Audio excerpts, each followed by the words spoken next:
the kids, just seeing the race though, and a certain George Russell won with, let's be fair, an absolutely amazing strategy, wasn't it? It was absolutely fantastic. I thought there's no way George Russell is going to be winning this race, even when Lewis Hamilton was about 6-7 seconds away, but he did, which I think is absolutely astonishing. So absolutely well done, George Russell.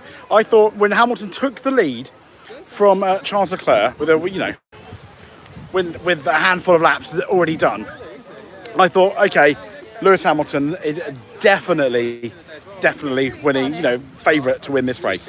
Once he got past George, I thought maybe for like a split second, potentially it could have been maybe one of the McLarens. But we'll talk about that in a minute. But let's talk about the wonderful and resourceful George Russell, who ended up winning the Belgian Grand Prix going into the summer break, which is absolutely fantastic. So as we're strolling down here, I'm kind of looking after two lovely, my niece and my son, who are playing down by the sea. But as you can see, it was an absolutely amazing feat by George Russell. Sorry, these stones are so getting me a bit wobbly. So from George Russell, he looked after the tyres for a massive stint. What was it, like I don't have all the stats in front of me, but it was like half the lap, half the race even. It was absolutely amazing. And I thought, no way can this guy do it. He's no Lewis Hamilton. I clearly didn't have the faith. So agreed, Lewis was a bit miffed on strategy. Maybe there's something we need to talk about there after the race, once we've got all the information. But here was George Russell looking very much after his tyres, which he did in a very tyre whisperer, old school Sergio Perez, old school Lewis Hamilton. It was absolutely sublime. George Russell was, and yeah, Lewis Hamilton is absolutely right to be a tiny bit miffed. So we go from Lewis Hamilton, George Russell, Mercedes 1-2. They've taken a lot, and I mean they've taken a lot of points out of Red Bull, but so to be fair, McLaren. Now McLaren, I thought they clearly had a setup where they're going to be thinking about the race. They were thinking about the race.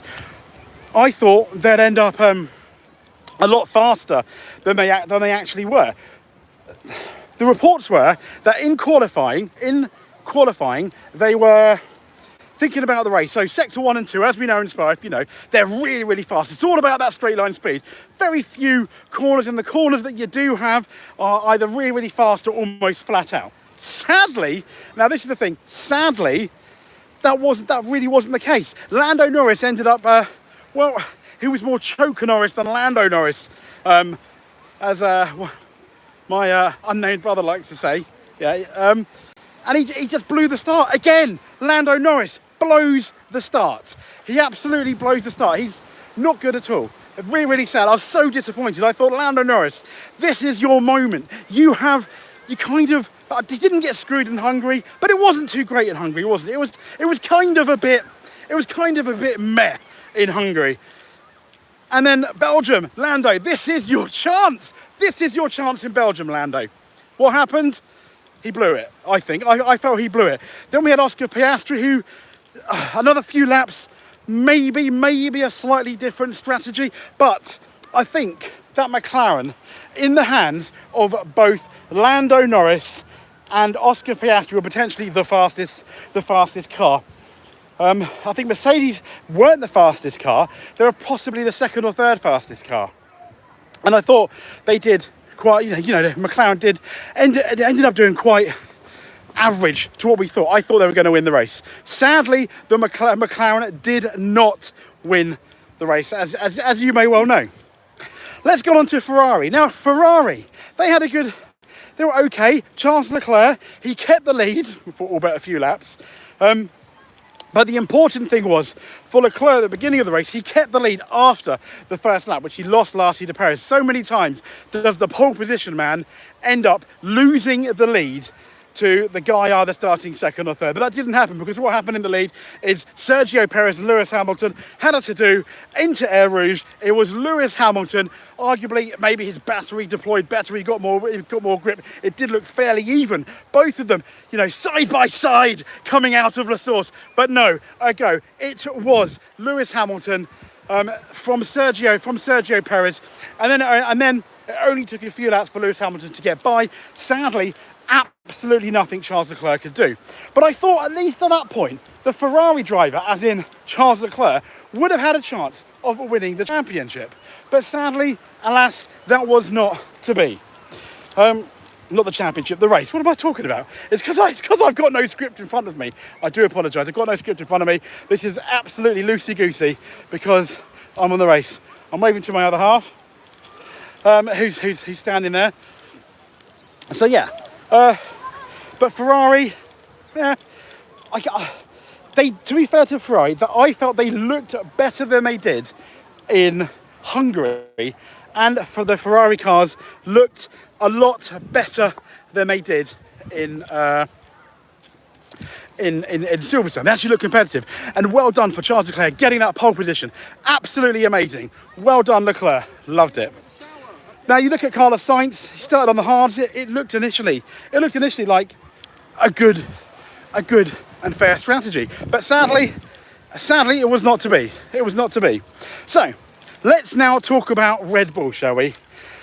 I said on the qualifying show, I suggested, yeah. Oh, thanks, dude. What beach am I on? I am on a beach in Preston, near Torquay. If you want to see it, there we go. That's across the bay. If you can see that big wheel, that's Torquay. Kind of close to where I live. So it's on the beach in Preston, where I did end up watching the Grand Prix on this phone. But now I've got the screen in front of me. I've got to try and remember what happened. I don't have any other notes of reference whatsoever, and I'm just holding my hand. I don't even have my gimbal. It's just my hand, my earpods, and there we go. I'm stuck on. Oh, very good, cool. Hi, hello. I've got a sport V. Nice. So let's now talk about Red Bull. Like I said in the qualifying show, wait there, before we talk about Red Bull, do you want to say hello to everybody? Hello. Is that your hole? Is that a big hole? Yeah. There you go. There's my son digging a hole. So from digging a hole, you're an expert hole maker, aren't you? Yes. So from digging a hole to Red Bull digging a hole, there you go. Sergio Perez, listen, the guy that started in second place, he ends up finishing what, 8th? Behind your teammate who started in 11th.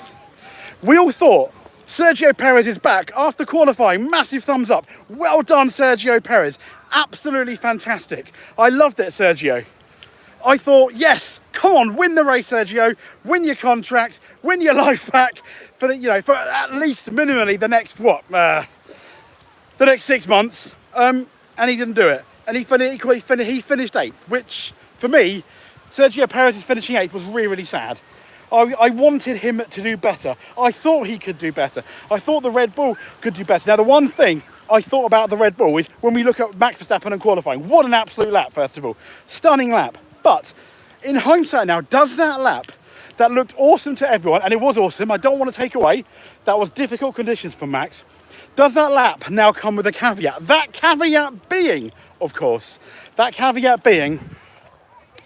setup. It was wet. Max Verstappen looked very confident in the corners, especially in Sector 2. And as you know, Spa, Sector 2 is all about the corners, which is the opposite of McLaren, I think, the Mercedes setup, especially the McLaren setup. Sector 2 is all about the corners. So there is Max Verstappen, and it looked just difficult for him to get past everyone. We know how good that Red Bull DRS is. We know from the beginning of the year it's amazing. We know how fast they are in a straight line.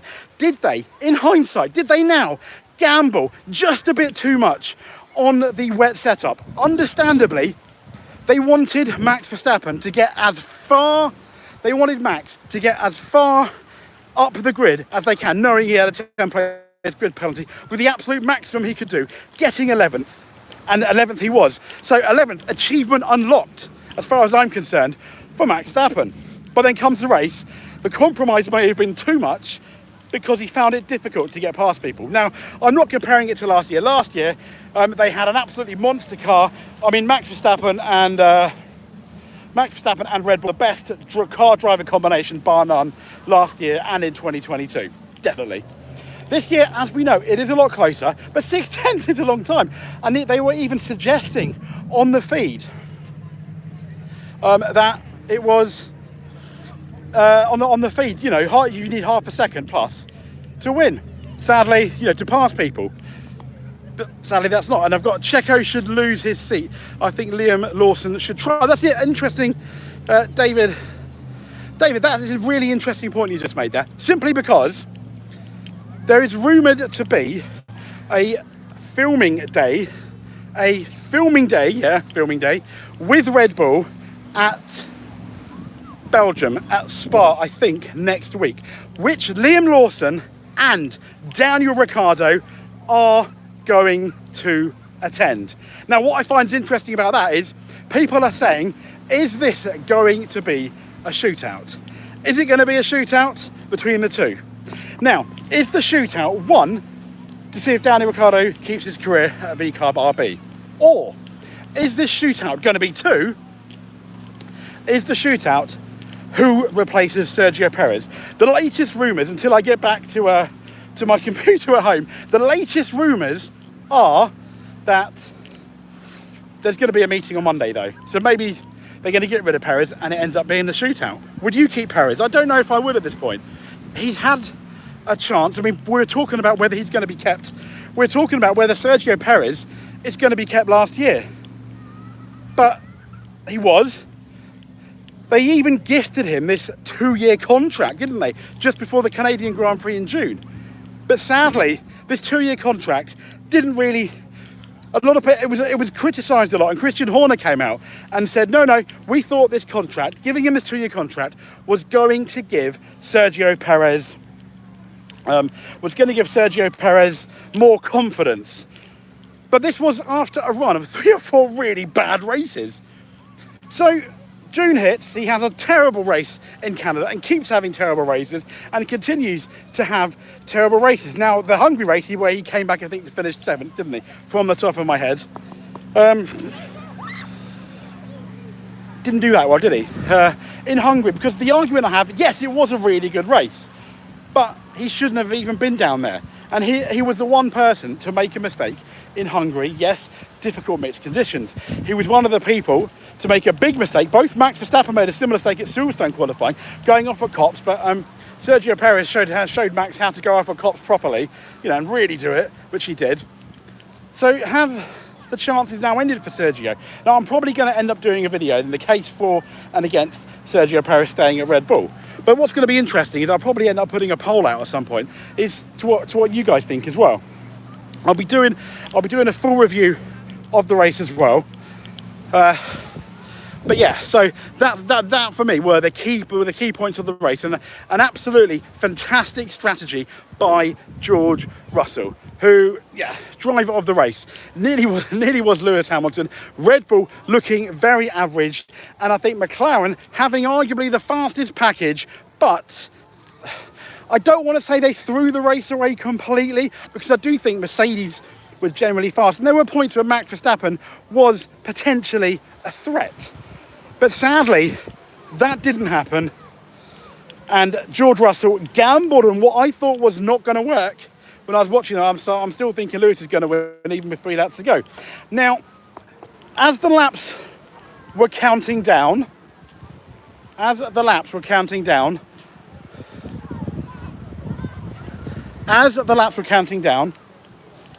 thought he's going to do it. But then a couple of times, Lewis Hamilton ended up locking up at the source, and ergo, that was it. So, well done, George Russell. Well done, Mercedes, for their 1-2. Going into the summer break, this is me down by the beach, signing off until no doubt I will be chatting with you again, but this time I'll be back home, not at the beach. The beautiful beach down in Torquay, in Preston to be exact. We've got awesome rock pools there. It's near Paynton. You can see Paynton Pier. She's kind of like an arcade pier here. The tide's currently out. It's due back in at 5 o'clock, and we'll speak to you soon. I just want to say thank you, everyone, for tuning in. Really, really, massively appreciated. You're awesome. Thanks for your. How can a car catching by 8/10 struggle to pass a car with old tyres? Prince V, yeah, completely agree. I think he should have passed. I think we all expected him to pass. I think Lewis Hamilton, you can make an argument that Lewis bottled it. Twice he ended up messing up his entrance and exit to La Source, didn't he? When he was going into La Source, he messed up his entrance and exit, and then he lost all that extra time going through a Rouge, losing time, because I imagine George Russell got the better exit. Even George Russell screwed it up on the penultimate lap, but George Russell got the better exit than Lewis both times. And there you're not off the throttle until you get to Lecombe, which is that chicane where you end up passing, like braking out of DRS, and that's the reason I think that Lewis didn't. Lewis is going to have to take a good long look at himself and think, I potentially threw away a race victory. Yes, I had to pass him. He ended up being about half a second behind him at 0.3. I think had he nailed La Source on those last 2 laps, absolutely Lewis Hamilton would have passed. But sadly, he didn't. He didn't pass, did he? So Lewis, I think, will have a look at that and think, probably should have won that. He let George win. Maybe. Checo really needs to go. Yes, potentially he does. Speak English. Lewis let George win. Maybe he did. Maybe there's something I haven't seen. Anyway, I'm going to go now. I need to apply some more sun cream. It's England as well. Amazing, isn't it? Sun cream in England. Imagine that. Crazy.